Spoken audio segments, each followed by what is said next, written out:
Assalamualaikum warahmatullahi wabarakatuh. Bismillahirrahmanirrahim. Walamma qarrara asy-syaikhu anna qurrata ainihi sallallahu alaihi wasallam innama hiya billahi la bisalat.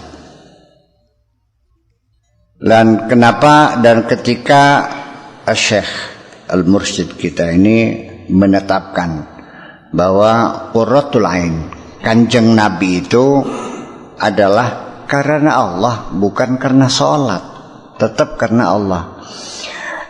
Bahasa ma'hu bahisun fa asyara il bahs biqaulihi, lalu dibahas bersama orang lain, didiskusikan, lalu dia mengisyaratkan seperti ini. Qala lahu sa'ilun, ada orang yang bertanya kepada beliau, qad takunu qurratul aini bis salati li'annaha fadlun minallah. Bisa terjadi ketenangan hati Nabi itu dengan salat, karena salat adalah fadlun minallah, adalah anugerah dari Allah. Wa barizatun min aini minnatillah, dan kelihatan nyata dari pandangan dari sudut pandang anugerah Allah.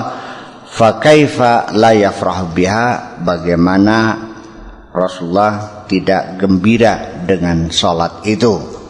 Bisa saja Nabi merasa tenang karena melakukan salat. Wa kaifa la takunu qurratul aini biha wa qad qala ta'ala fabidzalika falyafrahul mu'minun. Bagaimana tidak qurratul ain, ketenangan hati itu bisa dicapai dengan salat, padahal Allah juga telah berfirman fabidzalika falyafrahul mu'minun atau falyafrahu. Qultu madmanul bahas, jadi inti pembahasan yaitu anna qaulahu alaihi salatu wasalam wa ju'ilat qurratu aini fi salat. Jadi ketenangan hati saya dibuat fi salat, di dalam salat. Artinya saya mendapatkan ketenangan di dalam salat. Yumkinu an takuna fi bima'nal ba. Mungkin saja makna fi di sini bukan di dalam, tapi bimakna ba, artinya dengan sebab. Saya tenang dengan sebab saya salat. Saya mendapat ketenangan sebabnya saya melakukan salat, bukan saya mendapat ketenangan ketika di dalam sholat. Kalau di luar sholat tenang nggak? Ya tenang juga. Ai bis sholat, artinya dengan sebab sholat. Wa yakunu wajhul farahi biha, dan itulah wajhul farah. Ya, alasan kegembiraannya itu menjadi alasan dia mendapat kegembiraan. Liana fadlu minallah wa rahmatun barizatun min minnatillah wa ta'ala qul bi fadlillahi wa bi rahmatihi, katakan dengan fadl Allah dan rahmat Allah, fa bidzalika falyafrahu, oleh karena itu bergembiralah. Jadi artinya bahwa salat itu adalah fadl dari Allah, anugerah dari Allah untuk memberikan kedamaian di dalam hati kita. Dan memang sholat ini tujuannya untuk kedamaian sebetulnya. Salah satu, makanya Allah berfirman aqimis sholata li zikri, dirikan sholat untuk berzikir kepadaku. Lalu zikirnya apa? Ala bizikrillahi tatmainnul, ala bizikrillahi tatmainnul qulub. Dengan zikir hati kita menjadi tenang. Ketika kita sholat, maka hati kita menjadi tenang. Sholat untuk berzikir, zikir memberikan ketenangan. Berarti sholat memberikan ketenangan. A sama dengan B, B sama dengan C, berarti A sama dengan C. Kita aja jalan logika kita seperti itu. Saya nggak tahu juga ya, apakah anda semua merasa senang melakukan sholat atau tidak senang? Apa anda menunggu waktu sholat atau menghindari waktu sholat? Ketika datang waktu sholat, anda senang atau anda gelisah?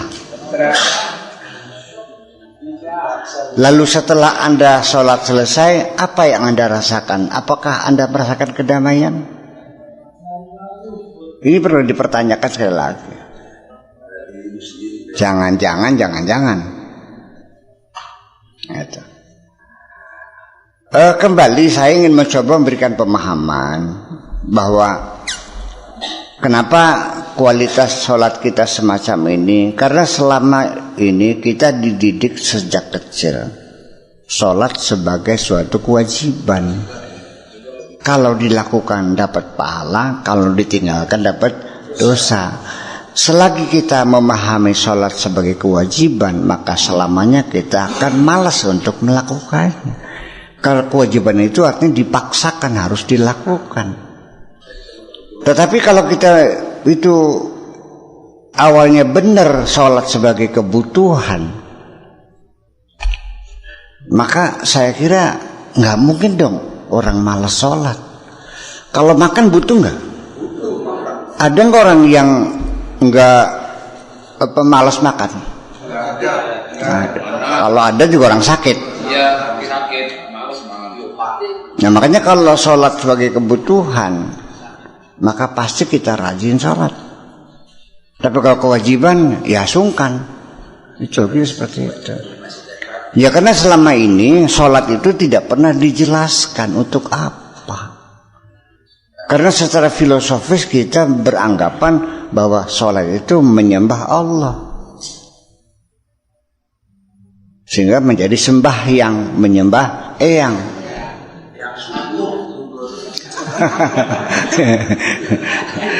Ya eyang.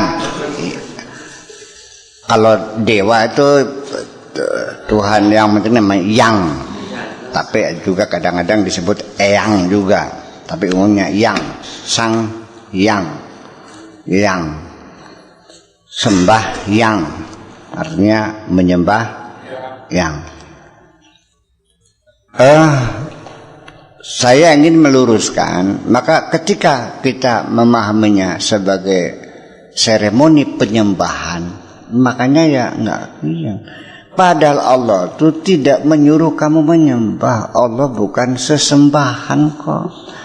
Allah itu sang pencipta yang mencipta alam semesta dan mencipta kamu semua. Allah tidak perlu disembah. Allah tidak butuh sama kamu kok. Siapa bilang Allah butuh sama kamu? Jadi ketika Allah menyuruh kamu bukan karena butuh, karena sayangnya Allah kepada kamu. Dikasih rahmat, dikasih karunia. Sholat itu adalah anugerah dari Allah. Ngerti belikin ki. Kenapa? Karena sholat itu akan membangun kedamaian di dalam diri kita. Siapa yang tidak perlu damai dalam hidup ini? Bahkan justru yang paling mahal hidup ini adalah biaya perdamaian. Paling mahal biaya perdamaian.